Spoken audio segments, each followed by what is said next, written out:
Hello दोस्तों, सुनो कहानी चैनल में आपका एक बार फिर से स्वागत है। दोस्तों, अभी तक अगर आपने मेरे चैनल को सब्सक्राइब नहीं किया है तो जल्दी से इसे सब्सक्राइब कर लें और जितना हो सके अपने फ्रेंड्स और रिलेटिव्स के साथ ज़रूर शेयर करें। जैसा कि आप जानते हैं कि हम दरियाबर द्वीप की शहज़ादी की कहानी सुन रहे हैं और उसके हमने 4 भाग सुन लिए हैं। अगर आपने नहीं सुने हैं तो आप चैनल पर जाकर उन्हें सुन लीजिए। उसके बाद आप आज वाला भाग सुनिए। आज हम इस कहानी को पूरा सुनेंगे, इसलिए वीडियो थोड़ा लंबा हो सकता है, लेकिन आप इसे ध्यान से सुने तो आप इसे बहुत इन्जॉय करेंगे। तो चलिए फिर शुरू करते हैं आज की कहानी। दूसरे शहजादे कुछ समझ नहीं पाए। आखिर इससे होगा क्या? शहजादा नाराज हुआ। लोग ठीक ही हमें बेवकूफ़ समझते हैं, छोटी सी बात समझ नहीं आई। यही तो फिरोज को भगाने का उपाय है। आप जानते हैं, हम लोग चाहे कितने भी नालायक हों, पर हैं तो आखिर एक शहजादे ही। अब्बा की उम्र अब काफ़ी हो चुकी है। वह हम लोगों को बहुत प्यार करते हैं। जब हम शिकार से लौटकर नहीं आएंगे और हमारा कोई पता भी नहीं चलेगा तो सब यही समझेंगे कि हम लोग कहीं फंसकर मर गए हैं। या खुदा, फिर तो फिरोज को फ़ौरन हारान का बादशाह बना दिया जाएगा। अरे तुम तो बेवकूफ़ ही हो।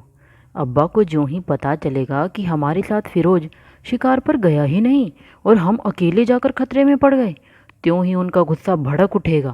वह फिरोज को या तो देश निकाला दे देंगे या हो सकता है क्रोध में उसे कत्ल ही करवा दें।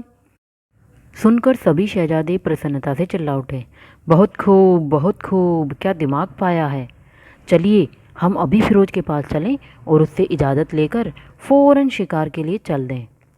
वे तुरंत फिरोज से मिलने के लिए चल पड़े, लेकिन फिरोज तो इन सब बातों से बेखबर था। वह इधर कई दिनों से देख रहा था कि शहजादे अब उससे जलते नहीं हैं, बल्कि बड़े अदब के साथ पेश आते हैं। शहजादों के बदलते हुए रंग ढंग देखकर फिरोज बड़ा खुश था। वह सोचा करता था, बादशाह ने मुझे अनजान समझकर भी जो जिम्मेदारी सौंपी है उसे मैं बड़ी खूबी से निभाऊं। इस बात से बादशाह मेरे ऊपर और खुश हो जाएंगे और बस उसी समय मैं अपना असली परिचय दूंगा कि मेरा नाम फिरोज नहीं बल्कि खुदादाद है और मैं भी हारान का ही शहजादा हूँ। और इसके बाद मैं दरियावर द्वीप जाकर वहाँ की खूबसूरत शहजादी के साथ शादी करके उसे अपने साथ ले आऊँगा। लेकिन शहजादे तो उसे ख़त्म करने पर ही तुले थे। उन्होंने फिरोज के पास पहुँचते ही कहा, हम इस वक्त आपके पास एक छोटी सी मांग लेकर आए हैं। फिरोज ने ताज्जुब से पूछा, कैसी मांग? वैसे मांग बहुत मामूली सी है, फिर भी फिर भी बात यह है, दूसरे शहजादे ने कहा। अब देखिए ना, हम कितने बड़े हो गए हैं, पर अभी तक सब हमें बिल्कुल बच्चों जैसा ही समझते हैं। फिरोज जोर से हंस पड़ा। अच्छा अच्छा, तो आपको इस बात पर एतराज़ है कि लोग आपको बच्चा समझते हैं। ठीक भी है, मैं बादशाह हुजूर से कहूँगा कि वे तो बाद की बातें हैं। एक शहजादे ने मचलते हुए कहा, हम तो यह चाहते हैं कि हमें भी कुछ करने का मौका दिया जाए जिससे हम निडर बन सकें और अपनी बहादुरी और अक्लमंदी दिखा सकें। दूसरे शहजादे ने कहा, हमारे आगे पीछे हमेशा गुलामों और सिपाहियों की पूरी फौज लगी रहती है। फिरोज ने कहा, यह तो बादशाह और शहजादों की हिफाजत के लिए ज़रूरी है, लेकिन इस तरह तो हम बस हाथ पर हाथ रखे बैठे ही रह जाते हैं। शहजादों ने शिकायत भरी आवाज़ में कहा, हमें भरोसा बना रहता है कि अगर कोई बात हो गई या खतरा पैदा हुआ तो इतने सारे गुलाम और सिपाही तो हैं ही। इस तरह तो हम बिल्कुल डरपोक ही बने रह जाएंगे। नहीं नहीं, आप लोग मेहनत करते रहिए, कुछ ही दिनों में आप इतने बहादुर हो जाएंगे कि लोग आपके नाम से डरेंगे। पर जितना हम जानते हैं, कभी उतना तो आजमाने का मौका मिले। वैसे भी हम लोग इतने बच्चे तो नहीं रह गए कि अकेले शिकार खेलने न जा सके। फिरोज फिर हंसा। अरे अरे, तो शिकार खेलने का मन हुआ है, ज़रूर चलिए, लेकिन हम चाहते हैं कि आप हमारे साथ ना चलें। इस बार कोई फौजी टुकड़ी भी हम साथ नहीं ले जाना चाहते। आखिर हम 49 तो हैं ही, जो कुछ होगा उसे हम खुद ही भुगत लेंगे। हमें परेशानियां झेलने की आदत इसी तरह तो पड़ेगी। फिरोज खुश हो गया, बोला, यह तो बहुत अच्छी बात है, मैं आज ही बादशाह से हुक्म दिलवा दूंगा कि शहजादों ने फिर एतराज़ किया, जी नहीं, अब्बा हुजूर तो हमें अकेले जाने की इजाज़त देंगे ही नहीं। अच्छा तो यह होगा कि यह बात आप उनसे छिपा ही रखें। हम शिकार खेल कर लौटेंगे तो हमारे शिकारों को देखकर उन्हें बहुत खुशी होगी। वह आपके ऊपर भी खुश होंगे। हम जो कुछ जानते हैं उसे आपने ही तो सिखाया है। फिरोज कुछ सोचता रहा, फिर उसने हुक्म दे दिया, ठीक है, पर अपने साथ थोड़े से गुलाम जरूर लेकर जाएं। एकाएक बिना आदत के आप लोग परेशानी नहीं झेल पाएंगे, तब यही गुलाम आपके काम आएंगे। शहजादों ने सोचा, थोड़े से गुलाम ले ही लेंगे तो क्या बुरा है, मौका देखकर जंगल में उन्हें मार डालेंगे। इस तरह हमारा भेद भी नहीं खुलेगा, और अगर कोई खोजबीन होगी तो उन्हें मरा देखकर सब यही समझेंगे कि शहजादे भी मारे गए। उस समय फिरोज के ऊपर बादशाह का गुस्सा देखते ही बनेगा। और शहजादे उसी दिन थोड़े से गुलाम साथ लेकर शिकार खेलने चले गए। 3 दिन बीत गए, 4 दिन, 5 दिन, फिर हफ्ता बीता, फिर दूसरा हफ्ता बीता, तीसरा भी बीतने को आया। बात छिपी न रही। जब बादशाह ने सुना कि शहजादे 2 ढाई हफ्ते से गायब हैं तो गुस्से से उबल पड़ा। उसने उसी समय फिरोज से जवाब तलब किया। हुजूर, फिरोज ने घबराते हुए कहा, शहजादे बड़ी जिद करके सिर्फ 2 दिन के लिए शिकार खेलने गए थे, पर आज तक नहीं लौटे। उन्हें खोजने के लिए मैंने आदमी भी भेजे हैं, पर अभी तक कोई पता नहीं चल सका। बादशाह ने उबलकर कहा, लेकिन तुमने उन्हें अकेले जाने ही क्यों दिया?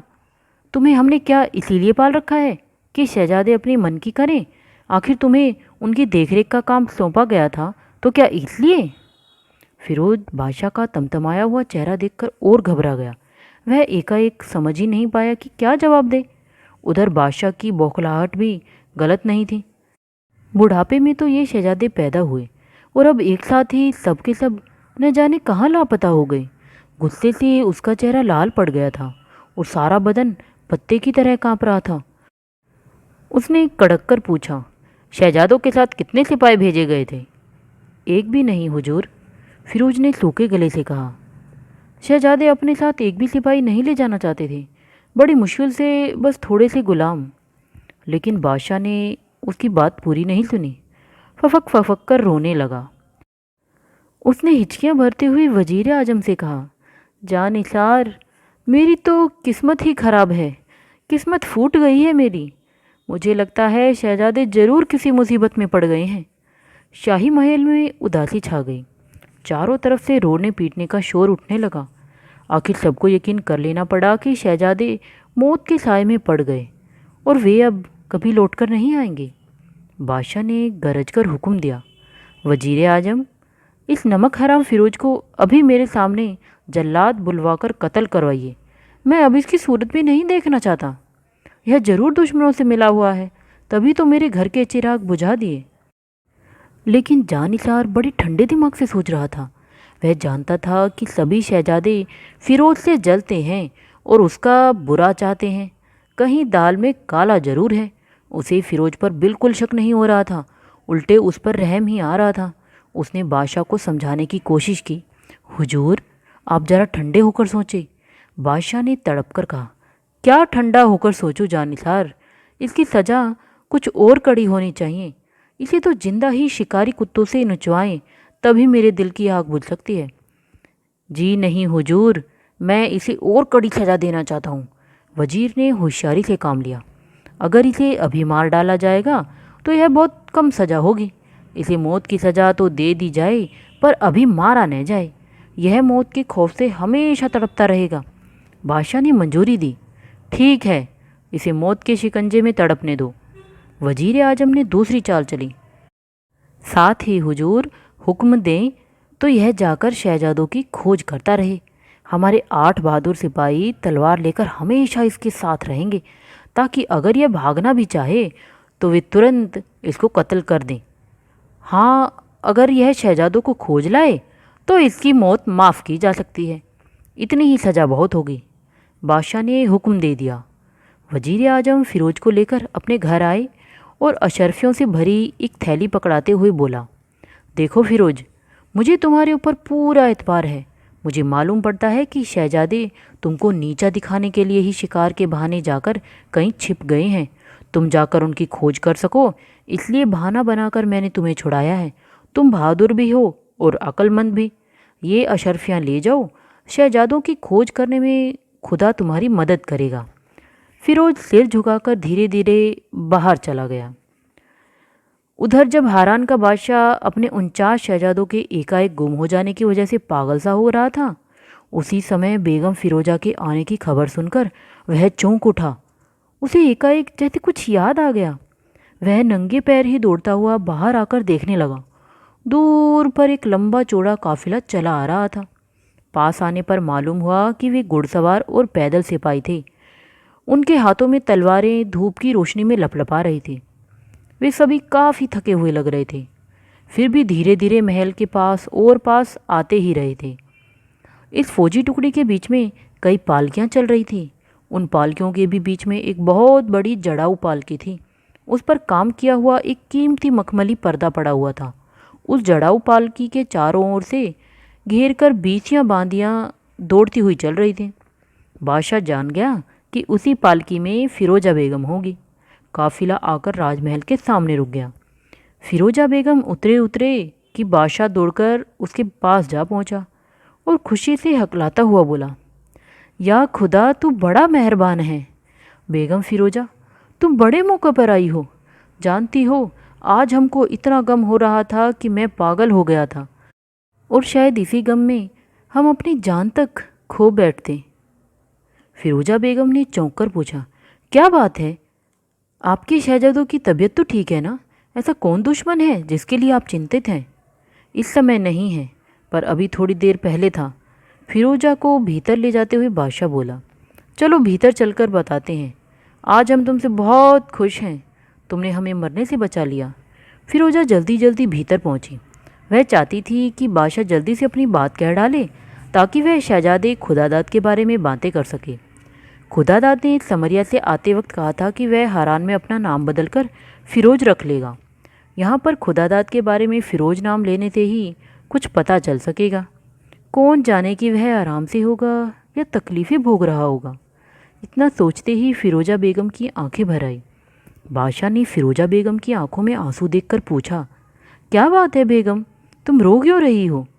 फिरोजा ने बात बदलते हुए कहा, अब जल्दी बताइए ना, क्या मुसीबत आ पड़ी है? बेगम फिरोजा, तुम तो जानती ही हो कि हमारे पास 49 शहजादे थे। वे काफ़ी पहले शिकार खेलने गए थे, पर आज तक न लौटे, और न ही उनकी कोई खोज खबर ही मिली। मेरे इतने दुश्मन हैं, पता नहीं शहजादों पर क्या गुजरी। अरे, और इससे भी बुरा यह था कि हम तुम्हें भूल गए। शहजादों के गम में हम इतना पागल हो गए कि मैंने सोचा मेरी कोई औलाद ही नहीं बची। मैं इसी अफसोस से शायद अपनी जान दे बैठता, पर इसी बीच तुम आ गई। तब ख्याल आया कि मेरा एक शहजादा खुदादाद तो है ही। वह कहाँ है बेगम? कैसा है? मैंने आज तक उसे देखा नहीं। उसे मेरे सामने तो बुलवाओ। बांदी, वह तो पहले से ही यहीं है हुजूर। वह ज़रूर आपकी खिदमत कर रहा होगा। मेरी खिदमत? हाँ हुजूर, वह कई महीने पहले ही चला आया था। कह रहा था कि छिपकर चुपचाप अपने अब्बा की खिदमत करेगा। छिपकर? जी हाँ, उसने यहाँ आकर अपना नाम फिरोज रखा होगा। एकाएक बादशाह के चेहरे का रंग बदलने लगा। उसने फुसफुसाती आवाज़ में कहा, फिरोज? वह तो काहिरा के अमीर का लड़का, काहिरा के अमीर का बेटा नहीं हुजूर। मैं फिरोज की बात कर रही हूँ, खुदादाद की। वह हारान का शहजादा है। पर आपको क्या हो गया? अरे बांदी, जल्दी से हकीम को तो बुला। बादशाह बेहोश होकर गिरने ही वाला था कि किसी ने उसे थाम लिया। बेगम फिरोजा ने चौंक कर देखा। वजीर जानिसार कह रहा था, बादशाह सलामत, शहजादों की खबर मिल गई, वे जिंदा हैं, खुश हैं। बादशाह ने उचक्कर आंखें खोल दी। जल्दी से उठते हुए बोला, कहाँ हैं वे, और फिरोज कहाँ हैं? जल्दी। जानिसार ने बात काटते हुए कहा, वे अभी आए नहीं हैं, पर खबर मिली है कि सब शहजादे एक पड़ोसी देश में आराम से घूम रहे हैं। बादशाह ने उतावली से कहा, कौन लाया है खबर? उसे मेरे सामने लाया जाए। पेश करता हूँ हुजूर, पर इससे पहले एक दरख्वास्त करना चाहूँगा। क्या? जानिसार ने धीरे से कहा, हुजूर, फिरोज बेकसूर है। फिरोज बेकसूर है? फिरोजा बेगम ताज्जुब से फुसफुसाई। बादशाह ने मुस्कुराकर फिरोजा की ओर देखा और कहा, वजीर साहब, फिरोज को हम माफ़ करते हैं, और आप एक बात जानते हैं, फिरोज भी हारान का शहजादा है, शहजादा खुदादाद। वह छिपकर चुपचाप मेरी खिदमत करने के लिए आया था। जो आदमी अपने हक के लिए लड़ने की बजाय चुपचाप बाप की खिदमत करता रहे, वह ऐसा कसूर जानबूझकर भी नहीं कर सकता। लेकिन आपको कैसे मालूम हुआ कि फिरोज बेकसूर है? वजीर ने ताली बजाई। दरबान एक गुलाम को साथ लेकर भीतर आया। जानिसार बोला, इसी से पूछ लीजिए हुजूर। गुलाम के सारे कपड़े फटे हुए थे और उसके बदन में कई जगह घाव हो रखे थे। बादशाह के सामने आते ही वह ज़मीन पर लौटकर कहने लगा, आका हुजूर, मेरी जान बख्शें। शहजादे कहाँ हैं? मैं नहीं जानता मेरे आका। मैंने उन्हें बातें भर करते सुना था। क्या बातें? वे आपस में राय कर रहे थे जहाँ पना कि इन गुलामों को यहीं मारकर ख़त्म कर दें और खुद चलकर किसी दूसरे देश में घूमते हैं। न लौटने पर सब यहीं समझेंगे कि शहजादे मर गए। बादशाह हुजूर यह खबर पाते ही फिरोज़ पर नाराज़ हो जाएंगे और ज़रूर उसे कत्ल करवा देंगे। इसके बाद ही उन लोगों ने गुलामों को कत्ल करना शुरू किया। मैं भागकर झाड़ झकाड़ों के बीच छिप गया। वे मुझे खोज रहे थे पर खुदा ने मुझे बचा लिया। गुलाम गड़गड़ाकर बोला, फिरोज हुजूर को बचाइए मेरे आका, वह बेकसूर हैं। बादशाह ने गुलाम को बख्शीश दी और उसे आज़ाद कर देने का हुक्म दिया। फिरोजा से नहीं रहा गया तो पूछ बैठी, यह सब क्या कर रहे हैं? मेरे बेटे से क्या कसूर हो गया है बादशाह? खुदा दाद मेरी आंखों का नूर है। लेकिन बादशाह ने कोई जवाब नहीं दिया। कुछ देर सोचने के बाद वजीर से कहा, जानिसार, मुझे दाल में कुछ काला मालूम पड़ रहा है। शहजादों का पता लगाकर उन्हें गिरफ्तार कर लो। फिरोज को जल्द से जल्द दरबार में पेश किया जाए। हम खुद उसके खिलाफ की गई चालबाजी की जांच करेंगे और उसे अपनी सल्तनत का वारिस बनाएंगे। लेकिन बादशाह सलामत, फिरोज साहब को तो शहजादों की खोज को भेज दिया गया है। भेज दिया? बादशाह चिल्लाकर बोला, उसका पता लगाने और उसकी हिफाजत के लिए फ़ौरन हमारी आधी फ़ौज भेज दो। फिरोज बहुत चतुर है, वह ज़रूर शहजादों को खोज निकालेगा और तब ही हो सकता है 49 शहजादे क्रोध में आकर फिरोज पर एक साथ टूट पड़े। जल्दी करो जानिसार।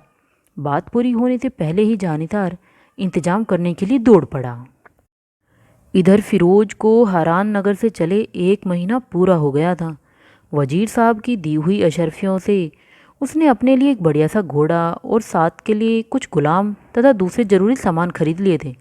लेकिन इस वक्त फिरोज फिर खाली हाथ था। घोड़ा कब का मर चुका था। रास्ते में डाकुओं ने हमला करके उसके सारे गुलाम छीन लिए और सामान भी लूट लिया। अकेला फिरोज किसी तरह बच निकला। उसे तो शहजादों का पता लगाकर अपने को ईमानदार साबित करना ही था। इसलिए वह लगातार परेशानियों से लड़ता हुआ शहर शहर जंगल जंगल ढूंढता फिर रहा था। अभी 2-3 दिन पहले ही पिछले शहर में उसे खबर मिली थी कि कुछ दिन पहले ही उस शहर में 49 नौजवान आए थे। वे शानदार घोड़ों पर सवार थे और बढ़िया बढ़िया पोशाकें पहने हुए थे। उनके चेहरों से रौब टपकता था और उनका खर्च देखकर यही लगता था कि वे जरूर शहजादे होंगे।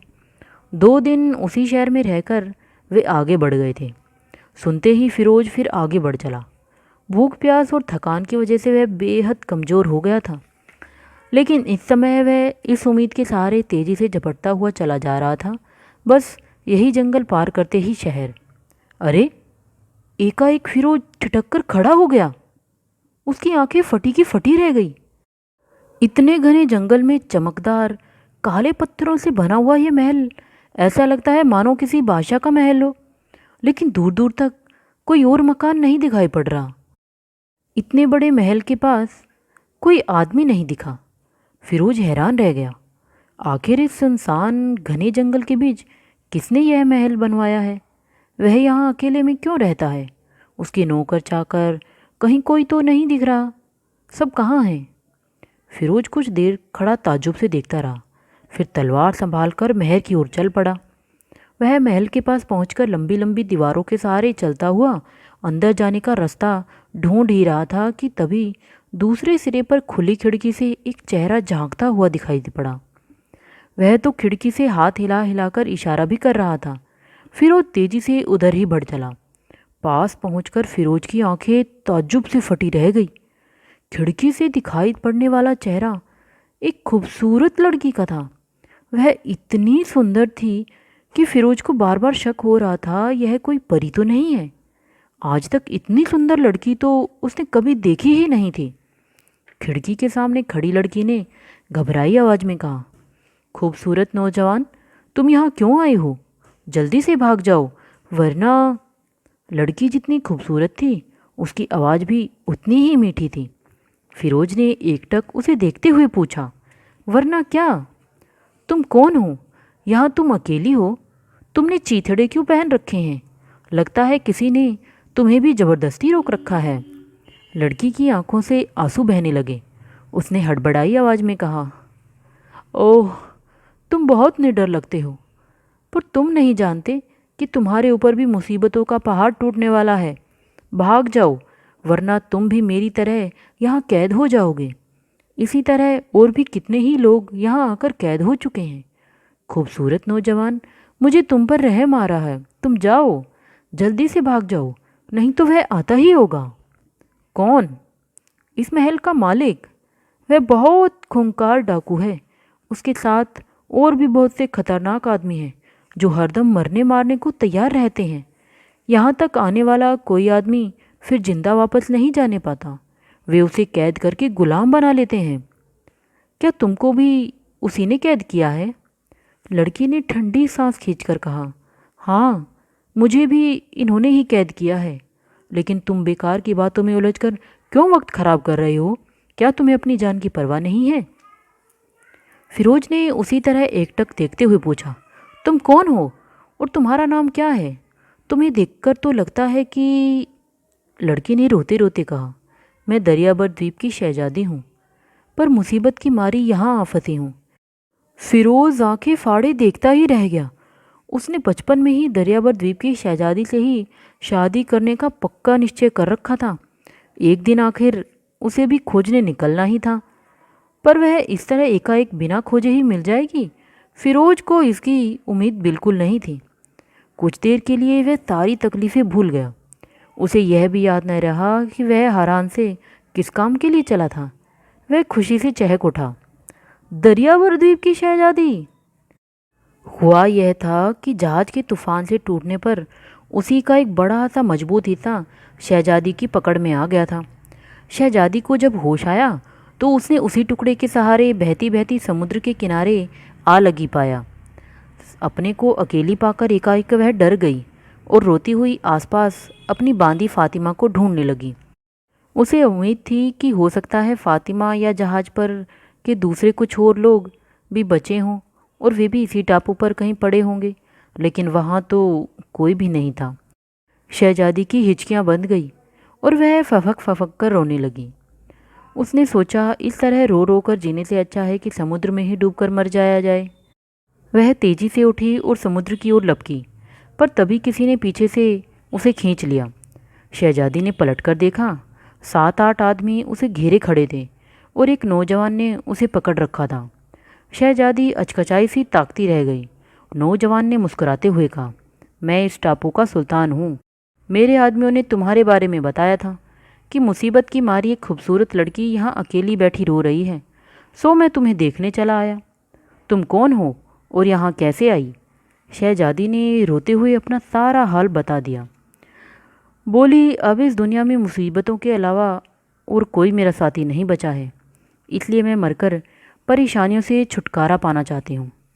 सुल्तान ने कहा, तुम शहजादी हो, तुमने कभी मुसीबतें नहीं सही हैं, इसलिए तुम्हारा घबरा जाना भी ठीक ही है। पर अब तुम्हारी मुसीबतें ख़त्म हो गई हैं। मैं तुमसे शादी करना चाहता हूँ। क्या तुम इस टापू की मलका बनने को तैयार हो? शहजादी दरिया भर राजी हो गई, पर मुसीबतों ने तब भी पीछा नहीं छोड़ा। सुल्तान का एक वजीर शहजादी को देखते ही मुग्ध हो गया था। वह खुद उससे शादी करना चाहता था। जब शहजादी के साथ सुल्तान ने शादी करने का निश्चय कर लिया तो वह नाराज़ हो गया और कुछ ही दिनों बाद कुछ और वजीरों को मिलाकर उसने सुल्तान को तख्त से उतार दिया। वे लोग तो सुल्तान को मार ही डालते, पर वह किसी तरह शहजादी दरियाबर को लेकर अपनी छोटी सी नाव में बैठकर भाग निकला। एक तो छोटी सी नाव, ऊपर से समुद्र की ऊंची ऊंची लहरों के थपेड़े। रह रहकर लगता कि बस इस बार नाव उलट ही जाएगी। कभी वे इस झटके में कई हाथ आगे चले जाते, कभी कई हाथ पीछे। हर पल मौत का साया सिर पर मंडरा रहा था। तभी न जाने किधर से समुद्री डाकुओं की कई कश्तियों ने उन्हें चारों ओर से घेर लिया। पलक झपकाते शहजादी गिरफ्तार कर ली गई। सुल्तान लड़ते लड़ते मारा गया। फिर शहजादी से शादी करने की बात पर वे डाकू आपस में जूझ पड़े। इसी बीच मौका पाकर वह डाकू शहजादी को लेकर भागा। इस जंगल में इतना अच्छा सुनसान महल देखकर उसने सोचा था कि शहजादी के साथ शादी करके यहीं रहेगा। वह महल के अंदर जाने का रास्ता खोज ही रहा था कि जंगल में छिपे इस महल के पहरेदार डाकुओं ने उसे मार डाला और शहजादी को पकड़कर अपने सरदार के पास भेज दिया। सरदार शहजादी से शादी करना चाहता था, इसलिए उसे तरह तरह के आराम देना चाहता था, पर शहजादी थी कि कुछ खाती पीती भी नहीं थी।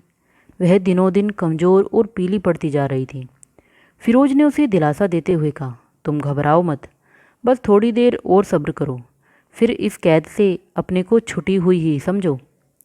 शहजादी फिरोज के ऊपर मुग्ध हो गई थी, पर वह नहीं चाहती थी कि उसके लिए फिरोज किसी तरह के खतरे में पड़े। उसने मना किया, नहीं नहीं, तुम तुरंत यहाँ से भागकर अपनी जान बचाओ, वरना। एकाएक शहजादी चीख पड़ी, अरे वह देखो, बचो। फिरोज चौंक कर पीछे घूमा। कई डाकू घोड़े पर सवार होकर तेजी से इसी ओर बढ़े आ रहे थे।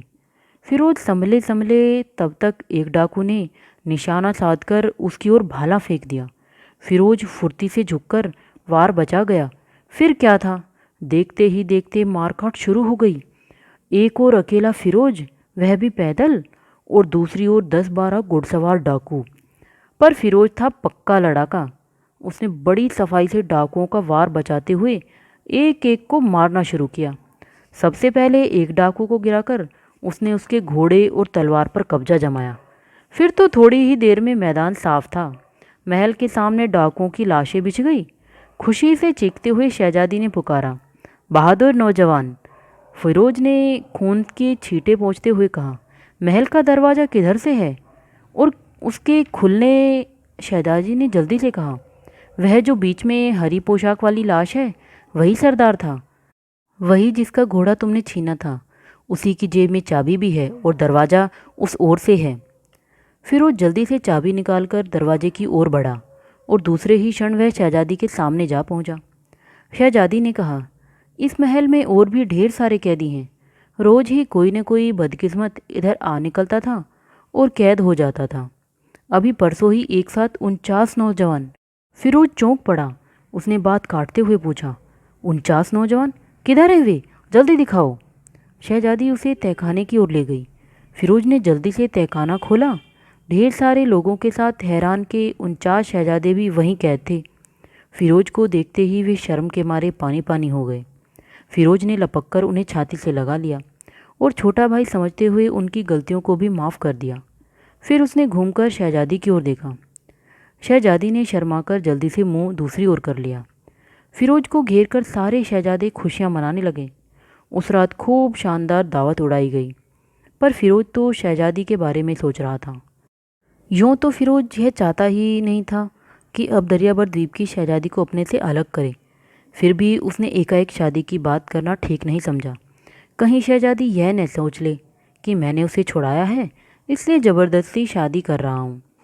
लेकिन जब शहजादी ने फिर कहा कि दुनिया में अब उसका कोई और नहीं है, तो फिरोज से नहीं रहा गया। उसने सबको इकट्ठा करके शहजादी की परेशानी सुनाते हुए कहा, शहजादी का इस दुनिया में कोई अपना नहीं है। मुझे शहजादी से प्रेम हो गया है, इसलिए अगर ये चाहे तो मैं इनसे शादी करने को तैयार हूँ। लेकिन शहजादी कुछ जवाब दे, इसके पहले इन्हें और आप लोगों को मैं अपने बारे में कुछ बता दूँ। फिरोज ने मुस्कुराकर 49 शहजादों से कहा, तुम लोग भी आज तक नहीं जान पाए थे कि मैं कौन हूँ। मैं भी तुम्हारा भाई यानी हारान का शहजादा ही हूँ। मेरा नाम फिरोज नहीं बल्कि खुदादाद है। चूँकि मैं अपने मामा के यहाँ समरिया में पैदा हुआ और वहीं पलकर बड़ा हुआ, इसलिए बहुत कम लोग मुझे जानते हैं। लोगों को बस यही याद है कि हारान के 49 ही शहजादे हैं। अगर तुम लोगों को यकीन ना आ रहा हो तो मैं हारान चलकर बादशाह हुजूर से इसका सबूत दिलवा दूंगा। 49 शहजादों के चेहरे फक पड़ गए। उन्होंने एक दूसरे की ओर देखा। आंखों ही आंखों में बातें हुई और पलक झपकाते हुए सब खुदादाद यानी फिरोज से इस तरह गले मिलने लगे कि खुदादाद उनकी सारी चालबाजियों को भूल गया। फिरोज फिर खुदादाद बन गया। रही बात शादी की, सो खुदादाद तो बचपन से ही दरियाबर द्वीप की शहजादी से शादी करना चाहता था। शहजादी भी खुदादाद की बहादुरी देखकर तुरंत तैयार हो गई। उसी महल में उसकी शादी हो गई। फिर खुदादाद शहजादी और 49 शहजादों को लेकर हारान की ओर चल पड़ा। लेकिन उसी रात फिर एक मुसीबत टूट पड़ी। 49 शहजादे अब तो खुदादाद से और भी चिढ़ गए थे। उन्होंने रास्ते में ही खुदादाद को ख़त्म करने का उपाय सोच लिया था। रात को एक जगह पड़ाव डाला गया। खुदादाद बेफिक्र सो रहा था। उसी समय शहजादों ने कातिलाना हमला कर दिया और उसे मरा समझकर हारान की ओर चल पड़े। शहजादी जागते ही यह हाल देखकर चीख पड़ी, लेकिन उसने गौर से देखा, खुदादाद मरा नहीं था। उसकी सांसें धीरे धीरे चल रही थी। वह खुदादाद को वहीं छोड़कर शहर में हकीम खोजने चल पड़ी। थोड़ी देर बाद शहजादी जब हाँफती हुई हकीम के साथ लौटी तो देखा कि तंबू खाली पड़ा है। कुछ दूर तक खून के निशान देखते हुए दोनों चलते रहे, पर जब वे निशान भी खत्म हो गए तो शहजादी हताश होकर फफक फफक कर रोने लगी। हाय, मेरी किस्मत ही खराब है। जो मेरी मदद करता है उसी को मुसीबत आ घेरती है। लगता है 49 शहजादे लौटकर खुदादाद को भी अपने साथ उठा ले गए हैं। शहजादी बदला लेने के लिए तड़प उठी। हारान का बादशाह अब खुदादाद के गम में पागल हो गया था। उसे रह रहकर खुदादाद की याद आती और वह बुदबुदा उठता। ओह, कितना नेक लड़का था। लालच तो उसको था ही नहीं। जब सारे शहजादे हारान का ताज और तख्त पाने के लिए तरह तरह के जाल फरेब रहे थे, तब भी खुदादाद नाम बदलकर चुपचाप मेरी खिदमत करता रहा। लेकिन मैंने इन नालायक शहजादों के धोखे में आकर सच्चे हीरे जैसे खुदादाद को सिर्फ चमकीला पत्थर समझकर धूल में फेंक दिया। या खुदा, तू मेरे बेटे को सही सलामत लौटा दे। हमेशा की तरह उस दिन भी बादशाह फिरोजा के साथ बैठा खुदादाद की ही बातें कर रहा था कि एकाएक बांदी ने आकर कहा, हुजूर, बाहर वजीर आला खड़े हैं। वह आपसे तुरंत मिलना चाहते हैं। कह रहे हैं कि 49 शहजादे शिकार से लौट आए हैं। मुबारक हो। बादशाह तड़प कर उठ खड़ा हुआ। बाहर निकलते ही उसने पूछा, कहाँ हैं शहजादे जानिसार? उन्हें फ़ौरन गिरफ्तार करके मेरे सामने पेश करो। मुझे उनकी सारी धोखेबाजी मालूम है और मैं उन्हें कड़ी से कड़ी सजा दूंगा। वजीर कुछ जवाब दे इससे पहले ही शहजादे आकर बादशाह के पैरों में लौटने लगे। उन्हें शहर में घुसते ही पता चल गया था कि जंगल में मारे गए गुलाम में से एक बच गया था। उसने आकर बादशाह को सारी बातें बता दी है। शहजादों ने फिर चाल चली और अफसोस जाहिर करते हुए गिड़गिड़ाकर माफ़ी मांगने लगे। अब्बा हुजूर, हमसे गलती हो गई। हमें एक बार और माफ़ कर दिया जाए बस। लेकिन बादशाह ने अपना मुंह दूसरी ओर कर लिया और गुस्से से कांपती आवाज़ में पूछा, खुदादाद कहाँ है? शहजादे बिल्कुल अनजान से बनकर पूछने लगे, खुदादाद? यह कौन है अब्बा हुजूर? इसी बीच एक बांदी दौड़ी दौड़ी आई और दरवाजे से ही चिल्ला पड़ी, हुजूर, ड्योढ़ी पर एक खूबसूरत लड़की खड़ी है। वह शहजादा हुजूर खुदादाद यानी फिरोज हुजूर का पता जानती है। अब तक फिरोजा भी बाहर निकल आई थी। उसने हुक्म दिया उस लड़की को तुरंत अंदर लाया जाए। लड़की के अंदर आते ही शहजादे चौंक पड़े। यह लड़की और कोई नहीं, शहजादी दरियाबर ही थी। शहजादों के चेहरे मुर्दों की तरह सफ़ेद पड़ गए और वे डर के मारे कांपने लगे। लड़की ने कहा, बादशाह सलामत, मैं दरियाबर द्वीप की शहजादी हूँ। और धीरे धीरे शहजादी ने रो रो कर शुरू से आखिरी तक सारा किस्सा सुना दिया। सुनते ही बादशाह आग बबूला हो गया। उसने भर्राई आवाज़ में कहा, जानिसार, इन नमक हराम शहजादों को फ़ौरन कत्ल कर दिया जाए। मुझे इनकी शक्ल से नफ़रत है। देखते ही देखते 49 शहजादे कैद कर लिए गए। बादशाह ने रोते हुए कहा, उफ़, मेरा खुदादाद। जानिसार, शाही ढंग से उसके नाम पर जनाजा निकाला जाए। सारे शहर में गम मनाया जाए। लेकिन हुजूर, जानिसार ने हिचकिचाते हुए कहा, शहजादा खुदादाद के मरने की खबर पक्की तो नहीं है। शहजादी दरियाबर खुद ही बता रही हैं कि कुछ दूर तक चलने और खून गिरने के निशान इन्होंने देखे हैं। लेकिन बादशाह ने कुछ कहना चाहा पर रुक गया। हाँ हुजूर, जानिसार ने अंदाज़ा लगाते हुए कहा, या तो वह खुद कहीं गए हैं या फिर कोई उन्हें ले गया है। अगर कोई जानवर ले जाता तो खून के धब्बे आखिर तक पड़े होते। तब तब क्या वह जिंदा है? फिरोजा बेगम ने हिचकिचाते हुए पूछा। क्या वह मिल सकता है वजीर आजम? बादशाह ने फिरोजा का सिर सहलाते हुए कहा। ज़रूर मिलेगा बेगम। जानिसार, हमारे सारे जासूसों को खुदादाद की खोज में रवाना कर दिया जाए। जैसे भी हो उसे खोज निकालना उनका काम है। वह मेरी बूढ़ी आंखों की रोशनी है जानिसार। मैं जी जान से कोशिश करूंगा बादशाह सलामत। लेकिन न तो फ़ौरन खुदादाद की खोज के लिए जासूस ही भेजे जा सके और न 49 शहजादों को कत्ल की सज़ा ही दी जा सकी। हुआ यह है कि बादशाह को खुदादाद की मुसीबतें सुनकर इतना गहरा सदमा पहुंचा कि वे बीमार पड़ गए। वजीर से लेकर गुलाम तक सब के सब बादशाह की तीमारदारी में ही फंसे रह गए। और जब बादशाह कुछ संभला तो एक नई परेशानी आ गई। पड़ोसी देश के सुल्तान ने अच्छा मौका देखकर हारान पर हमला कर दिया। सुनते ही बादशाह बौखला उठा। उसने तुरंत फौज को कूच करने का हुक्म दिया और खुद भी लड़ाई के लिए मैदान में जाने के लिए तैयार हो गया। वजीरों और सिपाहियों ने बादशाह को समझाने की बहुत कोशिश की। हुजूर, आपका शरीर अब बहुत कमज़ोर है। बीमारी से उठकर तुरंत ही लड़ाई के मैदान में जाना, फिर हम लोग तो हैं ही। लेकिन बादशाह नहीं माना।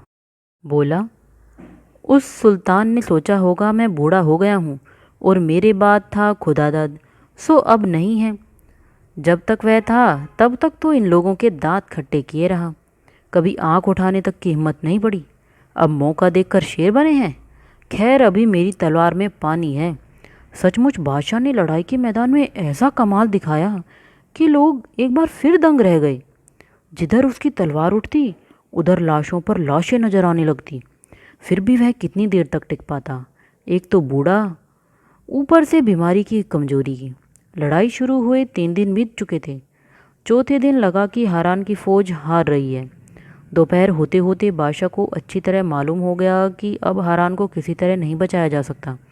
उसकी फ़ौज अब बहुत थोड़ी सी रह गई थी और दुश्मन की फ़ौज अब भी समुद्र की तरह उमड़ रही थी। फिर भी बादशाह ने अपनी फ़ौज को ललकारा, भागो मत। जब मरना ही है तो ज़्यादा से ज़्यादा दुश्मनों को मार कर मरो। तुम्हारी बहादुरी जन्नत में भी तुम्हारा साथ देगी। और वह अपने मुट्ठी भर सिपाहियों को लेकर पूरे जोर से दुश्मनों पर टूट पड़ा।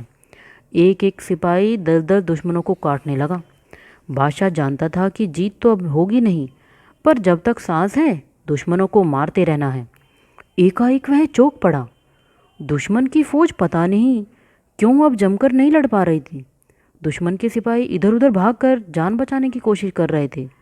हारान के सिपाहियों ने समझा कि दुश्मन उखड़ गया है। वे और जोर से लड़ने लगे। उसी समय एक जासूस ने आकर बताया, हुजूर, पता नहीं किसी ने पीछे से इन पर हमला कर दिया है। सामने से हमारी फ़ौज काट रही है और दुश्मन को पीछे हटने का भी मौका नहीं है। एक फ़ौज पीछे से भी मार कर रही है। 2-2 मोर्चे संभालना दुश्मन के लिए भारी पड़ रहा है, इसलिए वह भागने की ताक में है। नहीं, कोई भागने न पाए।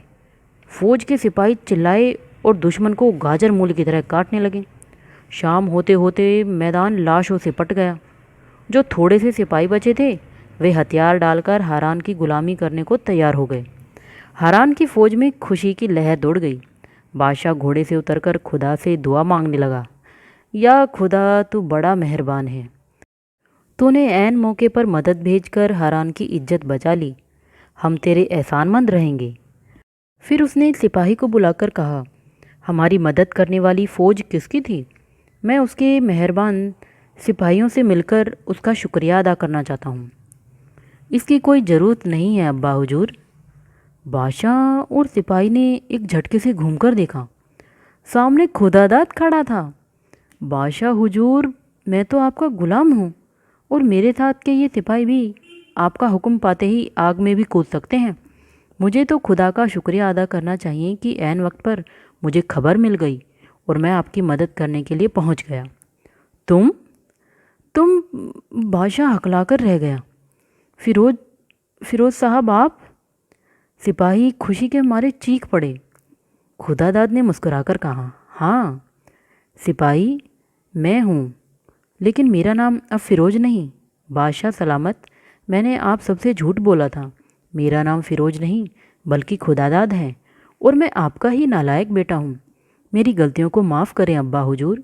मुझे इसका सख्त अफसोस है कि मेरी जरासी बोल से, पर मैं सच कहता हूँ हुजूर, मैंने अपने 49 भाइयों को ढूंढ तो लिया था, लेकिन ओह, तुम उन नालायकों का नाम मत लो। हमें उनकी सारी चालबाजियां मालूम हो चुकी हैं। वे तुम्हारे भाई नहीं, दुश्मन हैं। मैंने उन्हें इसकी सज़ा भी दी है। वे बदनसीब कैद खाने में पड़े अपनी मौत का इंतज़ार कर रहे हैं। लेकिन लेकिन तुम जिंदा हो खुदादाद। उफ, मेरी खुशी मुझ में समा नहीं रही है। बादशाह ने दौड़कर खुदादाद को अपनी छाती से लगा लिया। बोला, मैं कितना पागल हूँ कि असली हीरे को सिर्फ पत्थर समझता रहा। बेटा, मेरी बातों पर कान न देना। फ़ौरन तेज घुड़सवारों को हरान भेजकर बेगम फ़िरोज़ा को खुशखबरी सुनाई जाए कि हमारा खुदादाद मिल गया है और सही सलामत हमारे साथ है। अम्मी जान, खुदादाद ने अचकचाकर पूछा। तो क्या अम्मी? हाँ बेटा। बेगम फ़िरोज़ा भी तुम्हारी कोई खबर न पाकर घबरा उठी और पता लगाने दौड़ी आई। उसी से तो हमें तुम्हारी असलियत का पता लगा। और हाँ, शहजादी दरियाबर भी यहीं हैं, बादशाह ने चहकते हुए कहा। सिपाही ने अपने घोड़े का रुख मोड़ा ही था कि बादशाह ने फिर कहा, और सुनिए, आज मैंने एक नहीं दो फतह पाई है। एक तो लड़ाई के मैदान में दुश्मन पर और दूसरी अपनी तकदीर पर। मुझे अपने ताज व तख्त का वारिस मिल गया। फ़ौरन हारान में रोशनी का इंतज़ाम कराया जाए। ऐलान करवा दिया जाए कि हम हारान लौटते ही खुदादाद को बादशाह बनाएंगे। गरीबों को खुले हाथों खैरात बांटी जाए। और हाँ, ठीक है, 49 शहजादों के अलावा बाकी सब कैदियों की सज़ा भी इस खुशी में माफ़ करके उन्हें रिहा कर दिया जाए। उन शहजादों को भी उनके कसूर की सज़ा देने का इंतज़ाम किया जाए ताकि लोगों को मालूम हो कि अब्बा हुजूर, खुदादाद ने अदब से झुककर कहा, वे शहजादे हमारे भाई हैं। लेकिन बादशाह ने बीच में ही उसकी बात काट दी। नहीं, उनके कसूर की सज़ा उन्हें ज़रूर मिलेगी। किसी बादशाह की निगाह में कसूरवार सिर्फ कसूरवार होता है, भाई या बेटा नहीं। हुक्म की तामील की जाए। खुदादाद समझ गया कि बादशाह शहजादों पर बहुत नाराज़ है, इसलिए उसने गड़गड़ाते हुए कहा, तो अब्बा हुजूर, कम से कम रहम करके इस खुशी के मौके पर उन्हें कत्ल मत करवाइए। बादशाह कुछ देर सोचता रहा, फिर बोला, ओह खुदादाद, तुम बहुत रहमदिल हो। इस मौके पर नहीं तो बाद में ही सही, उनको सज़ा ज़रूर मिलेगी। देखते ही देखते खुदादाद हारान का बादशाह बन गया।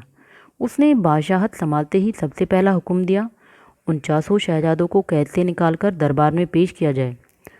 हुक्म फ़ौरन पूरा किया गया।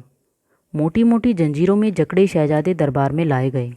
उनकी आंखें शर्म से झुकी हुई थी और चेहरा तो मौत के डर से राख जैसा हो गया था। उन्हें देखते ही बादशाह खुदादाद ने कहा, नहीं, ऐसे नहीं, ये शहजादे हैं और हारान के बादशाह के भाई हैं। सबको इनकी इज्जत का ख्याल रखना चाहिए। इनकी जंजीरें खोल दी जाएं और शाही ढंग से दरबार में इन्हें बैठने का इंतज़ाम किया जाए। शहजादों ने चौंक कर बादशाह खुदादाद की ओर देखा। वह हमेशा की तरह बड़े प्यार से उन्हीं की ओर ताक रहा था। उसके चेहरे पर गुस्से का नामो निशान तक नहीं था। खुदादाद की इस मेहरबानी ने शहजादों के दिल व दिमाग को सचमुच बदल दिया और वे पछतावे में रो पड़े। 15 दिन तक सारे हारान में शाही जश्न मनाया जाता रहा। खुदादाद जैसा नेक दिल और मेहरबान बादशाह पाकर उसके सौतेले भाई ही नहीं, सारा शहर खुशी से झूम उठा और दरियाबर द्वीप की शहजादी के तो सपने ही साकार हो गए थे। तो दोस्तों, इसी के साथ ये कहानी यहीं ख़त्म होती है। आपको ये कैसी लगी कमेंट में ज़रूर बताएं। अगर आपने इसके पहले भाग नहीं सुने हैं तो वो भी आप चैनल पर जाकर सुने, तब ये वाला भाग सुने तो आपको अच्छे से समझ में आएगी कि ये कहानी क्या थी। तो फिर चलिए मिलते हैं एक नई वीडियो में एक नई कहानी के साथ। तब तक के लिए गुड बाय।